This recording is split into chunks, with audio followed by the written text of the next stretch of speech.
വായ്പാ കുടിശ്ശികയുടെ പേരിൽ micro finance ജീവനക്കാർ രോഗിയായ ഗൃഹനാഥനെ മർദ്ദിച്ചു.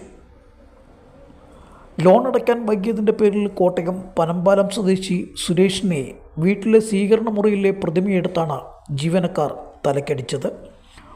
കോടിമതയിലെ ബെൽസ്റ്റാർ മൈക്രോ ഫിനാൻസ് സ്ഥാപനത്തിലെ ജീവനക്കാരാണ് ഇന്ന് രാവിലെ 9 മണിയോടെ പനമ്പാലത്തെ വീട്ടിലെത്തി ആക്രമണം നടത്തിയത്.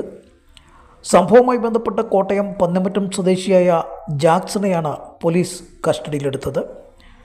ഹൃദയ ശസ്ത്രക്രിയയ്ക്ക് ശേഷം വീട്ടിൽ വിശ്രമിക്കുകയായിരുന്നതിനാലാണ് തിരിച്ചടവ് മുടങ്ങിയതെന്നാണ് ഗൃഹനാഥൻ പറയുന്നത്.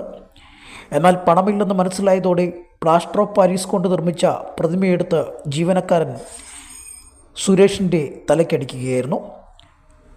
വീട്ടുകാർ അറിയിച്ചതോടെ ഗാന്ധിനഗർ പോലീസ് സ്ഥലത്തെത്തിയാണ് ജാക്സനെ പിടികൂടിയത്. ഇയാൾക്കൊപ്പം ഉണ്ടായിരുന്നയാൾ ഓടി രക്ഷപ്പെട്ടതായി സൂചനയുണ്ട്.